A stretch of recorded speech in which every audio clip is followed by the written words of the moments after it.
Derrière chaque nouvelle se cache une explication. Aviser, mesurer, renseigner. Engagé sur les enjeux de société, il réfléchit aux solutions. Alexandre Morin-Villouellette. Bonjour et bienvenue à cet épisode à Cube, ce beau vendredi, toutes sortes d'actualités qu'on va vous rapporter. Vraiment un tour que je trouve varié, véritablement, ce matin, en regardant tout ça. On va parler d'économie pour commencer, un sujet qui me tient modérément à cœur, règle générale, qui me déprime un peu, quand on en parle souvent, surtout quand on parle d'immobilier. Mais ce matin, c'est des drôles de nouvelles économiques. Commencer par des abus, des bougons, du monde qui s'en vont chercher de l'argent un peu illégalement, là, disons, en flirtant avec le système. Je parle des gens qui sont payés pour aller suivre les formations accélérées en construction. Il y a des professeurs qui ont parlé à nos collègues du bureau d'enquête. Vous savez, ces formations où on paye là, les cours, là, 25 $ de l'heure, là, des jeunes qui veulent aller étudier les métiers de la construction, devenir charpentier menuisier, devenir ferblantier. Eh bien, dans ces professions-là, en ce moment, dans les cours qui se passent, il y a du monde qui ont compris que s'ils se présentent à un cours ou deux par semaine, qui décident de rater toutes les autres, ben, ils sont quand même payés. Les chèques du gouvernement continuent d'arriver dans leur compte en banque, fait qu'ils se sont dit, pourquoi ne pas manquer quelques cours? Puis c'est exactement ce qui se passe en ce moment, dossier sur lequel on va revenir un peu plus tard. Quand je parle d'argent, je parle aussi d'impôts, parce que c'est une des constances de la vie. Il y a un vieux dicton qui dit « La mort, les taxes et les impôts, les trois impondérables, des choses qui ne vont jamais disparaître ».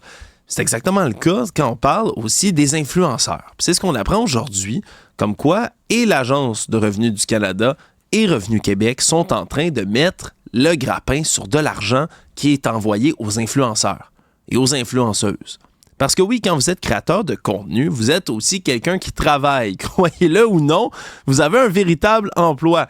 C'est d'ailleurs une chose pour laquelle les gens qui sont des influenceurs ou des créateurs de contenu, règle générale, militent souvent en disant « C'est une vraie job, c'est un vrai emploi qu'on est en train d'exercer. Il faut être capable d'être couvert puis reconnu comme tel. » OK, vous êtes reconnu comme tel, puis c'est exactement ce que l'Agence du revenu est en train de considérer, vu qu'ils sont en train d'augmenter les vérifications auprès des influenceurs puis de leurs revenus, mais 12 fois plus. Là. Quand on parle, entre autres, de l'Agence du revenu du Canada, c'est 12 fois plus de vérifications qui se sont faites. Là. En 2020-2021, il y a à peu près 50 contrôles, là, 50 vérifications qui se sont faites auprès d'influenceurs. On est rendu à 600 pour 2023-2024. Donc, on a vraiment appuyé sur l'accélérateur du côté des fonctionnaires fédéraux et des fonctionnaires provinciaux parce que les influenceurs qui reçoivent des petits cadeaux, des voyages, des paiements divers, des séjours, bien ça, c'est des revenus. C'est des revenus, tout ça. Il faut être capable d'aller les taxer et d'aller chercher un montant là-dessus. Et c'est exactement ce qu'on est en train de faire. Puis il y a des influenceurs, des influenceuses qui se rendent compte que, on va venir chercher de l'argent directement dans leur compte. On va leur retirer certains cadeaux. On va leur demander de liquider certains actifs. Puis ça, c'est pas facile du tout. Il y a des cas assez célèbres qui étaient déjà passés là, dans les médias. On peut se souvenir de ce fameux duo de jumelles québécoises sur OnlyFans. Bon, on va pas juger ce matin, mais un duo de jumelles sur OnlyFans. Bref, qui se sont fait saisir en mars 2023, là, eux qui n'avaient pas fini les paiements de leur maison, par exemple, là, pas priorisé de rembourser leurs dettes d'impôts. Mais là, on a saisi un de leurs comptes en banque et ça continue d'arriver aussi pour, par exemple, Hélène Boudreau, celle qui s'est faite connaître sous le surnom de fille de l'UQAM, qui est déjà venue d'ailleurs ici à Cube là, pour quelques entrevues, entre autres avec notre collègue Sophie Durocher. C'est une femme super gentille, brillante, qui a réussi, là, très sincèrement, réussi dans le milieu de la porno. On considère que son OnlyFans, elle serait dans le 0,3% là, des gens qui remboursent le plus, qui reçoivent plutôt le plus d'argent sur la plateforme OnlyFans. Je veux dire, elle est supposément millionnaire, cette femme-là. Ça, moi, je n'ai pas de problème avec ça. C'est d'ailleurs un peu quelque chose de spécial. Elle les rapporte, elle dit à nos collègues du journal qu'elle a de la misère à avoir, par exemple, une hypothèque, à avoir des prêts à banque, à avoir toutes sortes de choses comme ça parce que les gens essaient de la charger plus cher en disant que c'est une actrice porno, que c'est pas quelque chose de fiable comme emploi, qu'ils doivent demander plus d'argent. Bref, c'est de la discrimination. Ça, là-dessus, je trouve que Mme Boudreau a absolument raison. Elle fait un emploi pour lequel, clairement, il y a beaucoup de gens qui veulent payer.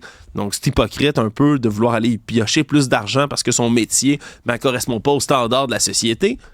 Par contre, là, elle se rend compte que le fisc est après elle. Ou pour la citer elle-même lorsqu'elle parle de nos collègues du journal, « J'ai l'impôt au cul, je suis dans la marde ».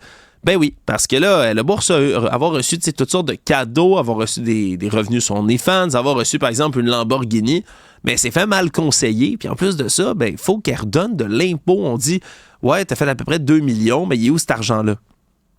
C'est là qu'on se rend bien compte que l'État a le bras excessivement long et que les impôts, je l'ai dit, la mort, les taxes, c'est des impondérables de la vie, là.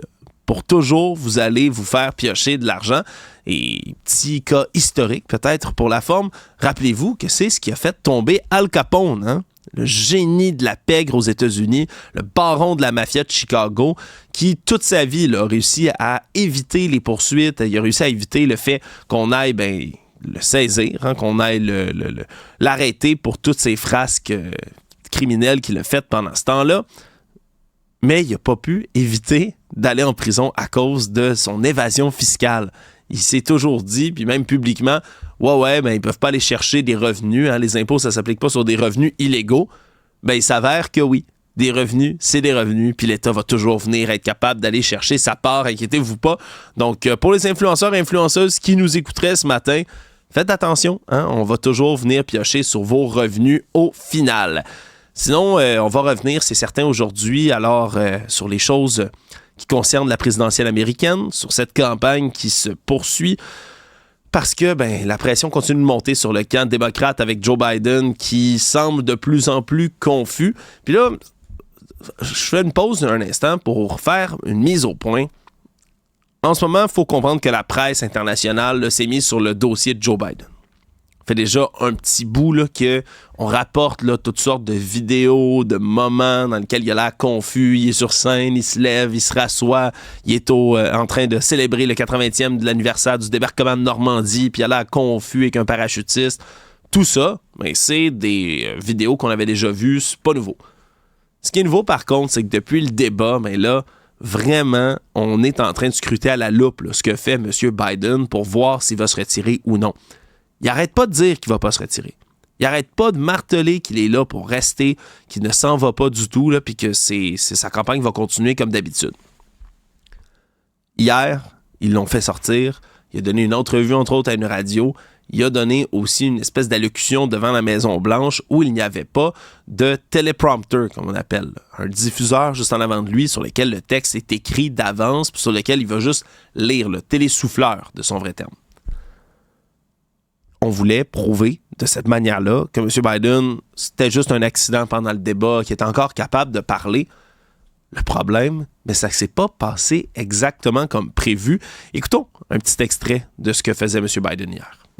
They also serve who only stand and wait. I remember when our son was deployed, my wife would go to stand in the sink in the morning, drinking her coffee, and saying that prayer, worrying, always concerned. And all of you, so we owe you. This could not be done without the family support. So thank you, thank you, thank you. We love you, and I really mean it from the bottom of my heart. Thank you. Son élocution va mieux, mais il est quand même en train de raconter, sincèrement, un peu des choses décousues. Il parle de prières de sa femme, des soldats. Après ça, se met à jaser de ce qui se passe sur les routes, des bouchons de circulation, puis à quel point les bouchons de circulation, c'est grâce à lui qu'il y en a de moins en moins. Il part vraiment sur une espèce vraiment de dérape là, par la suite. C'est spécial, c'est beaucoup moins pire que ce qu'on a vu pendant le débat, mais quand même, pour une sortie comme celle-là, l'extrait au complet est assez, c'est assez fort. Là, c'est assez fort de regarder comment M. Biden en a perdu depuis plusieurs années. Même les visages en arrière, là, pour ceux qui nous suivent en visuel, le visage en arrière des gens de son équipe qui est en train de l'écouter, qui est en train de voir exactement ce qu'il va dire, ça en dit long. Ils ont le visage long, ces gens-là. Ils sont, je pense, aux aguets pour le moindre signe de faiblesse de la part de leur chef. Puis il y en a constamment. Comme je dis, c'est un peu injuste, par contre. Parce que toutes les paires d'yeux de la planète sont tournées vers M. Biden. Mais pendant ce temps-là, il faut rappeler que Donald Trump, ça fait des mois et des mois et des mois qu'il donne des discours dans lesquels il est décousu, mais ça n'a pas de bon sens. Là. Je vais vous faire écouter, là, moi, c'est un de mes préférés. Hein, dans les discours de Trump qui n'ont pas de bon sens et qui sont inintelligibles, je vous mets sur celui-là. C'est celui qui concerne le MIT et les requins. I say, what would happen if the boat sank from its weight and you're in the boat and you have this tremendously powerful battery and the battery's now underwater and there's a shark that's approximately 10 yards over there. By the way, a lot of shark attacks lately. Do you notice that? A lot of shark. I watched some guys justifying it today. Well, they weren't really that angry. They bit off the young lady's leg because of the fact that they were... Si vous êtes perdu, c'est normal parce qu'il est en train de parler de batterie dans des bateaux. Est-ce que ça t'électrocuterait si tu tombais avec un bateau qui est électrique? Mais là, il y a des requins qui débarquent. Puis en passant, il y a beaucoup d'attaques de requins. Puis les gens lui ont dit que c'était lui le plus brillant sur les requins du monde. Il part là sur une dérape qui a tellement pas de bon sens. c'est d'un risible. Pour ceux qui veulent aller voir sur le web, je vous invite, écrivez le Trump Shark Rant Verbatim. Le verbatim du discours sur les attaques de requins de Donald Trump. Lire textuellement là, exactement ce qu'il a dit. C'est comme lire une pièce de théâtre absurde. Il n'y a rien qui fait du sens dans tout ça. Non, vraiment, c'est absolument ahurissant. Donc, je voulais faire ce petit rappel-là quand même pour qu'on sache, qu'on se souvienne que même si M. Biden, en ce moment, est en train de l'échapper, je veux dire, je pense que c'est quelque chose que tout le monde doit reconnaître. Je suis d'avis que M. Biden doit partir, qu'on doit trouver un nouveau candidat républicain pour le remplacer. Ça, c'est une certitude. Mais il faut se souvenir que M. Trump, ça fait des mois et des mois qu'il est confus, qu'il dit un peu n'importe quoi. Il a beau avoir de l'aplomb dans sa voix. Tout ce qu'il dit, ou presque, c'est un mensonge, c'est une fausseté, c'est une exagération, c'est quelque chose de complètement à part de la réalité. Il se trompe de nom sur tout le monde constamment, dit que les baleines sont en train de se faire tuer par les éoliennes. Il dit tellement n'importe quoi, lui aussi. Au final, c'est vraiment ça le drôle de paradoxe qu'on a. Des 350 quelques millions d'habitants aux États-Unis en ce moment, leurs deux candidats, là, la crème de la crème, qui se présentent en ce moment, c'est ces deux vieux messieurs-là. Il y a quelque chose de profondément ahurissant dans la première puissance mondiale en ce moment. Bienvenue aujourd'hui à Cube.